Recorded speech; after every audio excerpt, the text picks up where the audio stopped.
थोड़ी दूर चलने पर सोहन देखता है कि 4 चाबियां अलग अलग रंग की थी जो हवा में उड़ रही थी।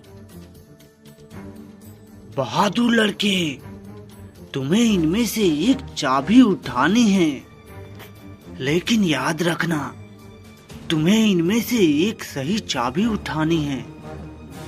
लेकिन हाँ, तुम्हें बड़ी होशियारी से ही एक चाबी उठानी होगी। अगर तुमने गलती से भी गलत चाबी चुन ली तो ये चारों सुनहरी चाबियां गायब हो जाएंगी, जिसके बाद तुम उस राक्षस को इस गुफे से कभी आजाद नहीं कर पाओगे। ये सुन सोहन हैरान हो जाता है।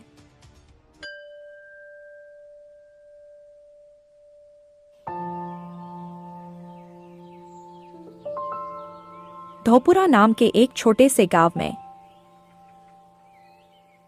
एक बहुत ही सुंदर बाग था, लेकिन कोई भी गांव वाला उस सुंदर बाग में जाने से डरा करता था। उनका मानना था कि अक्सर बाग के उस पार वाली गुफा के अंदर से किसी राक्षस की आवाजें आती है, जो कि आते जाते लोगों को आवाज देता है, जिससे गांव वाले बहुत डरा करते थे।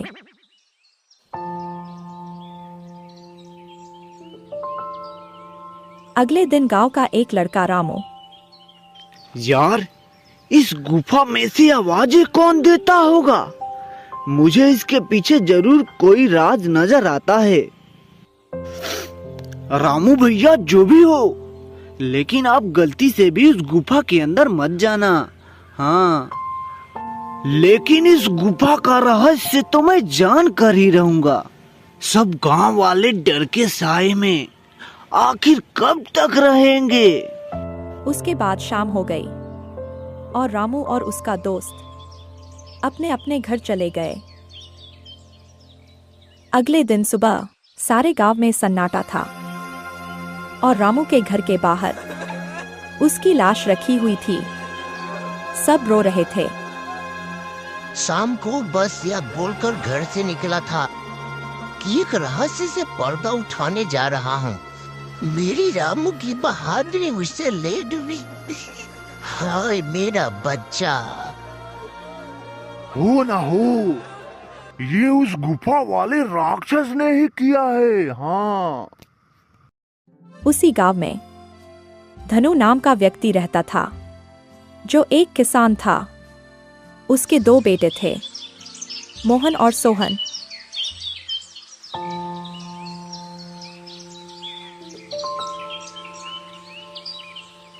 बहुत दिन हो गए हैं, चलो आज हम लोग गांव के बाग में चलते हैं। न जाने क्यों बाबूजी हमें उस बाग में जाने से मना करते हैं। इस पूरे गांव में एक वही तो जगह है जहाँ कितने मीठे मीठे फल होते हैं। हाँ सोहन, वह बाग सच में बहुत सुंदर है और उसमें बहुत मीठे मीठे फल भी होते हैं, लेकिन बाबूजी हमें वहाँ जाने ही नहीं देते हैं। वह कहते हैं कि गांव के बाग के उस पार एक गुफा है जो कि बहुत ही भयानक है और सही भी है। गांव के रामू भैया की मौत के बाद वह गुफा तो और भी डरावना लगने लगा है। अरे मोहन, यह सब झूठी बातें हैं। मुझे नहीं लगता वहाँ ऐसा कुछ है। अगर सच में वहाँ कोई राक्षस होता तो क्या गांव वालों के सामने नहीं आता? और वैसे भी गांव वालों ने उस राक्षस को कभी देखा नहीं, बस उसकी आवाजें सुनी है। बोल तो तुम सही रहे हो सोहन, मुझे भी लगता है कि वहाँ कुछ नहीं है। चलो ठीक है, हम लोग कल उस बाग में चलेंगे और क्या पता हमें रामू भैया के मौत के बारे में कुछ जानकारी भी मिल जाए। हाँ ठीक है, कल चला जाएगा। इसके बाद दोनों भाई अपने कमरे में जाकर सो जाते हैं। अगली सुबह, देखो मेरे प्यारे बेटो, मैं किसी काम से खेत में जा रहा हूँ। तुम दोनों अपना ख्याल रखना। और हाँ, गलती से भी उस बाग में घूमने मत जाना। वो जगह अच्छी नहीं है, पता है ना तुम्हें? रामू भी वहीं जाने से मारा गया था। पिताजी, आप चिंता मत करिए, हम दोनों उस बाग में नहीं जाएंगे। इसके बाद उनका पिता वहां से चला जाता है और अपने पिता के जाते ही दोनों भाई उस बाग की तरफ जाने लगते हैं।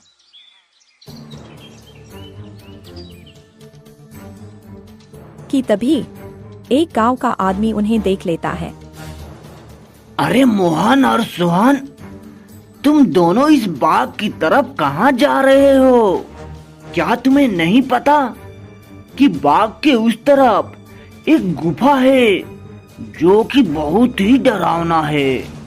वहां से अक्सर किसी राक्षस की आवाजें आती रहती है।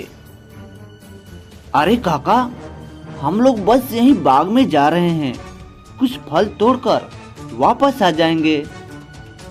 चलो ठीक है बच्चों, पर तुम लोग शाम होने से पहले लौट आना। हाँ अच्छा ठीक है, अब मैं चलता हूँ। इसके बाद वो आदमी वहां से चला जाता है। हाँ, मुझे तो बहुत डर लग रहा है। अब मैं इसके आगे एक कदम भी नहीं जाऊंगा।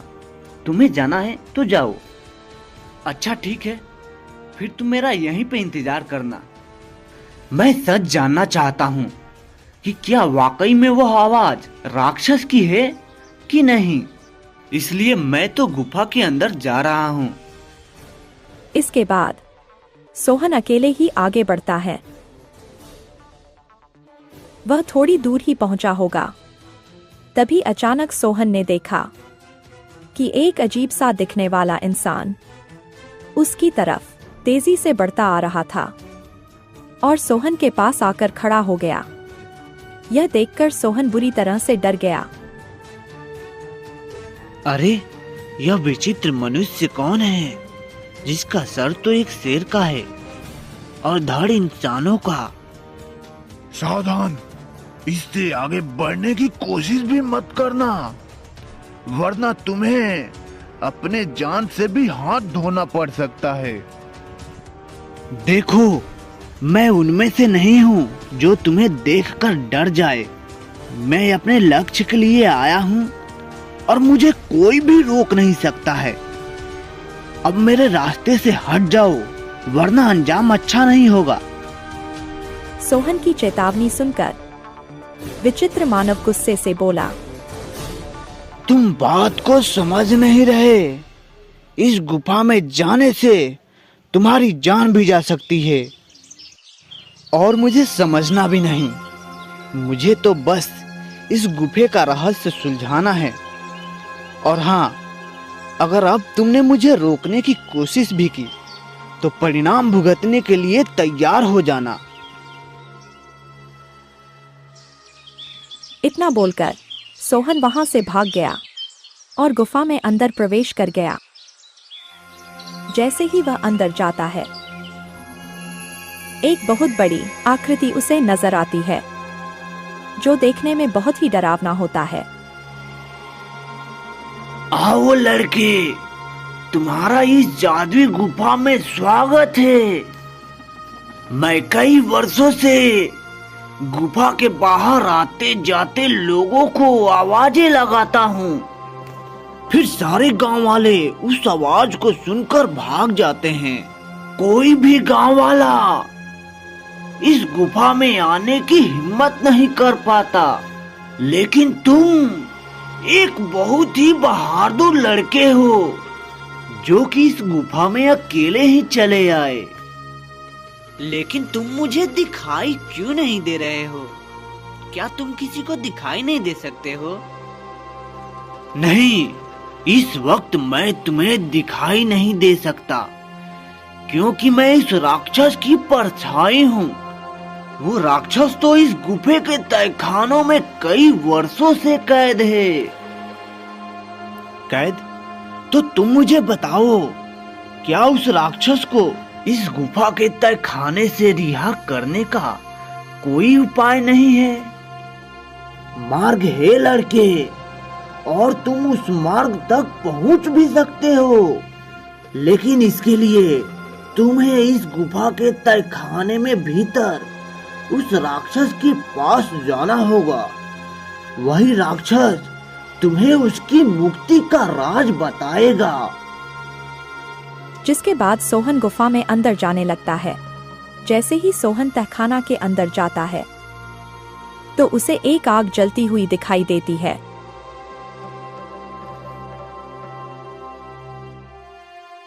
आओ बहादुर लड़के, मैं तुम्हारा ही इंतजार कर रहा था। मैं जानता हूँ कि तुम ही मुझे इस गुफा के तहखाने से रिहा कर सकते हो। तुम्हारा इस गुफे में स्वागत है। मैं तुम्हें देखना चाहता हूँ, तुम मेरे सामने आओ। कि तभी अचानक से वह राक्षस के सामने आता है, जो बहुत ही डरावना होता है, जिसे देखकर सोहन थोड़ा डर जाता है।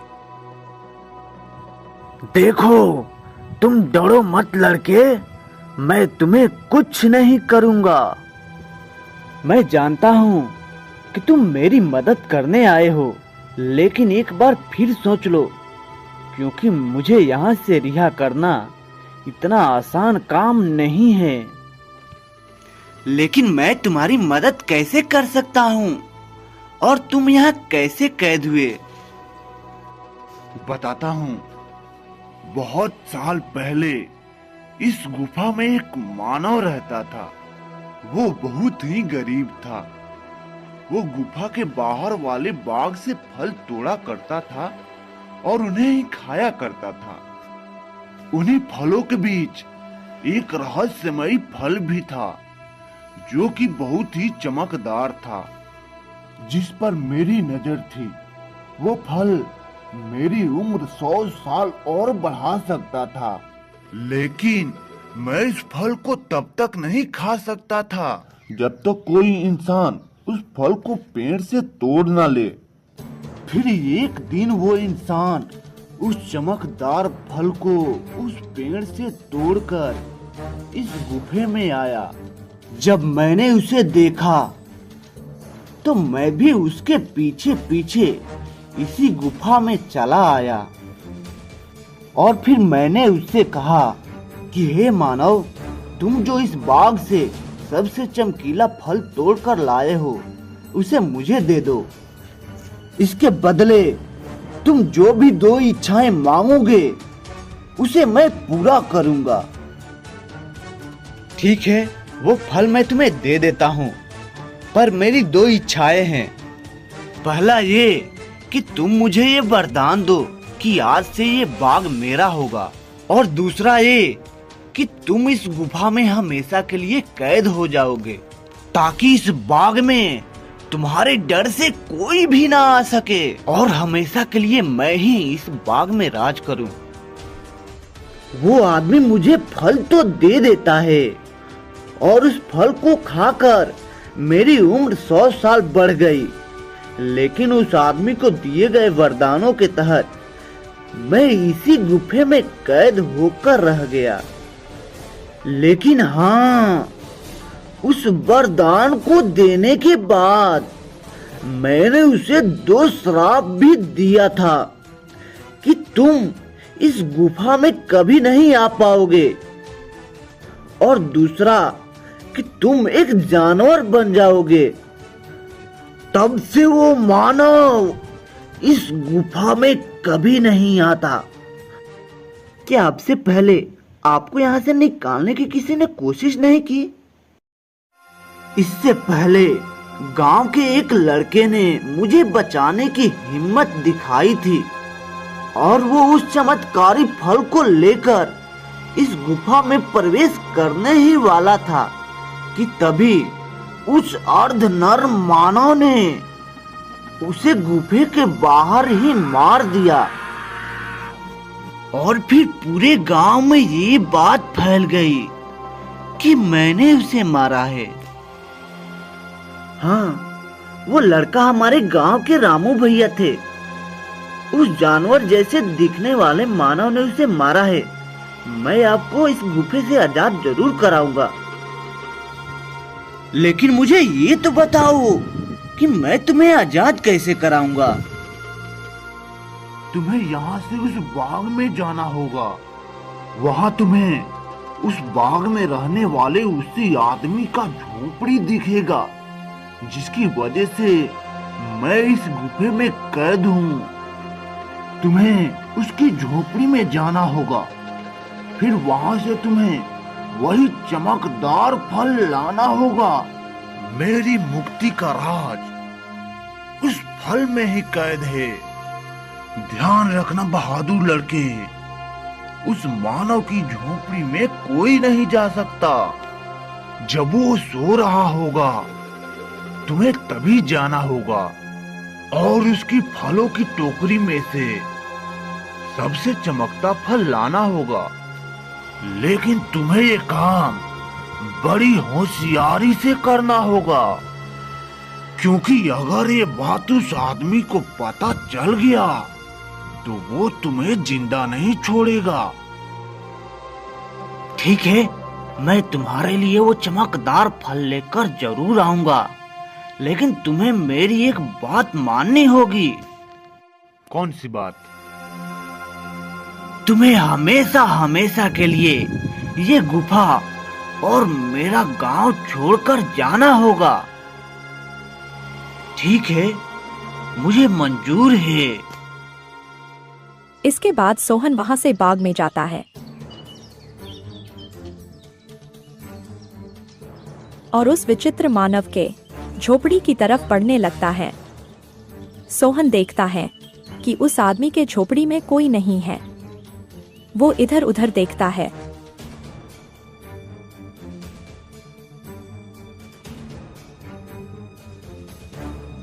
और उस विचित्र आदमी के झोपड़ी की तरफ बढ़ने लगता है। सोहन अंदर जाकर देखता है कि बहुत सारे फल उस आदमी के झोपड़ी में रखे हैं। अरे, यहाँ तो कितने सारे फल हैं, लेकिन इन फलों में से कोई भी सबसे ज्यादा नहीं चमक रहा है। तभी अचानक सोहन देखता है कि वही आदमी अपनी झोपड़ी के तरफ आ रहा है। ये देखते ही सोहन दरवाजे के पीछे छिप जाता है। वो आदमी अपने झोपड़ी में आता है और पास के चारपाई पर लेटकर सो जाता है। ये देखकर थोड़ी देर बाद सोहन बाहर आता है और उन फलों की टोकरी में से सबसे चमकदार फल ढूंढने लगता है। लगता है यही वो चमकदार फल है। मुझे जल्दी से ये लेकर उस राक्षस के पास जाना होगा। और फिर वो वहां से जाने लगता है। तभी उसके पैरों की आवाज सुनकर वह विचित्र मानव जग जाता है। रुको लड़के, तुम मेरा जादुई फल लेकर कहाँ जा रहे हो? तुम मेरा मुझे जादुई फल वापस कर दो, वरना मैं तुम्हें यहाँ से बाहर नहीं जाने दूंगा। सोहन ये सुनकर डर जाता है। मुझे ये फल ले जाने दो काका। मैं इस फल को उस राक्षस को देकर उसे उस गुफा से रिहा कर देना चाहता हूँ, ताकि फिर बिना डरे गांव वाले इस बाग में आ जा सके। मुझे ये फल लेकर जाने दो काका। क्या कहा लड़के? तुम मेरी कई सालों की मेहनत पर पानी फेर देना चाहते हो? उस राक्षस के उस गुफा से रिहा होते ही ये सारे गांव वाले मुझे यहाँ से निकाल देंगे। नहीं नहीं, मैं ऐसा नहीं होने देना चाहता। चलो जल्दी से तुम मेरा जादुई फल मुझे वापस कर दो। यह सुनकर सोहन वहां से उस चमकदार फल को लेकर भागने लगता है और तभी वह विचित्र मानव भी उसके पीछे पीछे भागने लगता है। सोहन भागते भागते उसी गुफा में पहुंच जाता है। जैसे ही वह गुफा में पहुंचता है, वह जादुई फल उसके हाथ से नीचे गिर जाता है, जिसके गिरते ही तोता में बदल जाता है। सोहन यह देखकर हैरान हो जाता है। तभी वह विचित्र मानव वहां आ जाता है। ये तुमने क्या कर दिया लड़के? इस जादुई फल को नीचे गिरा दिया। अब ये तोता तुम्हें उस राक्षस के रिहा होने का आखिरी मार्ग बताएगा। नहीं नहीं, मैं ऐसा नहीं होने देना चाहता। वह विचित्र मानव जैसे ही सोहन को मारने के लिए आगे बढ़ता है, तभी वह विचित्र मानव अचानक से आग में जलने लगता है, जिसे देखकर सोहन हैरान हो जाता है। तभी उसे एक आवाज सुनाई देता है, जो कि राक्षस की परछाई की होता है। डरो मत बहादुर लड़के, उस मानव को उसके किए की सजा मिल चुकी है। अब बस तुम्हें अपने मंजिल का आखिरी पड़ाव पार करना है, जिसमें ये तोता तुम्हारी मदद करेगा। तभी अचानक से वो तोता उड़ने लगता है और गुफा में उसी तरफ भागने लगता है जहां वो राक्षस कैद था। सोहन भी उसके पीछे पीछे चलने लगता है। थोड़ी दूर चलने पर सोहन देखता है कि 4 चाबियां अलग अलग रंग की थी, जो हवा में उड़ रही थी। तभी तोता बोला, बहादुर लड़के, तुम्हें इनमें से एक चाबी उठानी है, लेकिन याद रखना, तुम्हें इनमें से एक सही चाबी उठानी है। लेकिन हाँ, तुम्हें बड़ी होशियारी से ही एक चाबी उठानी होगी। अगर तुमने गलती से भी गलत चाबी चुन ली, तो ये चारों सुनहरी चाबियां गायब हो जाएंगी, जिसके बाद तुम उस राक्षस को इस गुफे से कभी आजाद नहीं कर पाओगे। ये सुन सोहन हैरान हो जाता है। हे भगवान, ये आपने मुझे किस दुविधा में डाल दिया। अब भला मैं कैसे इन चाबियों में से उस सही चाबी को ढूंढूं? काफी देर सोचने के बाद सोहन देखता है कि चारों चाबियां में से एक चाबी सबसे बड़ी है, जो हरे रंग की थी, और जिस चमकदार फल के गिरने से वह तोता बना था, वो भी हरा रंग का था। सोहन समझ गया कि हरे रंग वाली चाबी ही चुननी है, और वह जैसे ही हरे रंग वाली चाबी चुनता है, वैसे ही बाकी बची सारी चाबियां गायब हो जाती है। तभी तोता ने बोला, शाबाश बहादुर लड़के, आखिर तुमने अपने सूझबूझ के कारण वो सही चाबी चुन ही लिया। अब चलो मेरे साथ और जल्दी से उस पिंजरे को खोल दो, जिसमें वह राक्षस बरसों से कैद है। फिर वह तोता उस लड़के को उस पिंजरे के पास ले जाता है। सोहन ने देखा कि वह राक्षस उस पिंजरे में कैद है। ये देखो, मैं तुम्हें आजाद करने वाला चाबी लेकर आ गया हूँ। तुम वाकई बहुत बहादुर हो लड़के। अब तुम जल्दी से इस पिंजरे को खोलकर मुझे इस गुफे से आजाद करवा दो। सोहन जैसे ही उस चाबी को उस पिंजरे से स्पर्श करता है, पिंजरा अचानक से गायब हो जाता है और वह राक्षस अपने वास्तविक आकार में आ जाता है। तुम्हारा बहुत बहुत धन्यवाद लड़के, तुमने मुझे इस गुफा से आजाद कर दिया। तुम एक बहुत ही निडर और साहसी लड़के हो। तुम जो भी मांगोगे वो मैं तुम्हें दूंगा। बोलो, क्या इच्छा है तुम्हारी? क्या सच में अब तुम आजाद हो गए हो? और क्या अब तुम इस गुफा में नहीं हो? हाँ, इसका मतलब अब सारे गांव वाले बिना डरे इस गुफा में आ जा सकते हैं।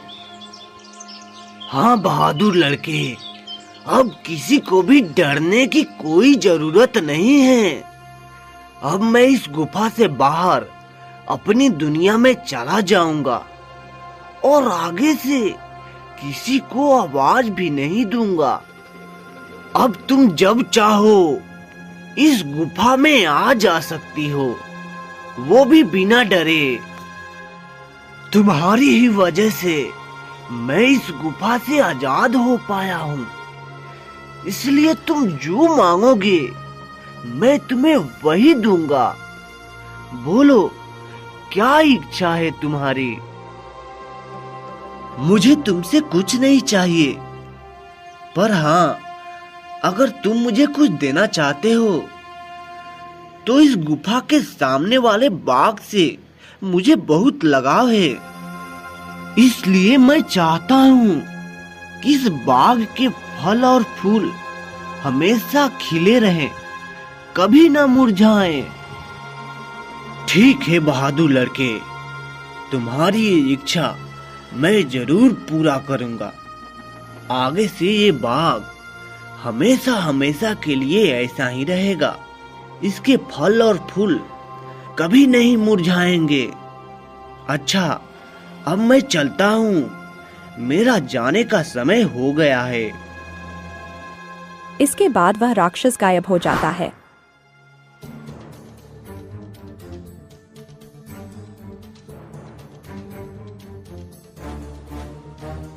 और सोहन गुफा से बाहर आता है। तभी वह देखता है कि सारे गांव वाले गुफा के द्वार पर खड़े हैं। भाई, तुम ठीक तो हो ना? क्या सच में तुम्हें उस राक्षस ने कुछ नहीं किया? भाई, मैं बिल्कुल ठीक हूँ और अब इस गुफा में कोई राक्षस नहीं है, क्योंकि अब वो राक्षस इस गुफा को छोड़कर हमेशा हमेशा के लिए चला गया है। अरे, ये क्या बोल रहे हो तुम? और कहाँ गया वो राक्षस जो कि आते जाते लोगों को आवाजें लगाया करता था? सोहन गांव वालों को सारी बात बताता है। थोड़ी देर बाद गांव वाले बहुत खुश होते हैं और फिर सोहन से बोलते हैं, अरे सोहन बिटवा, तुम तो सच में बहुत बहादुर हो और तुम्हारी ही वजह से वो राक्षस इस गुफा से आजाद हो पाया है। अब आगे से बिना डरे गांव वाले इस गुफा में आ जा सकते हैं और रामू के मौत का रहस्य भी खुल चुका है। इसके बाद गांव वाले बिना डरे हंसी खुशी उस गांव में रहने लगते हैं।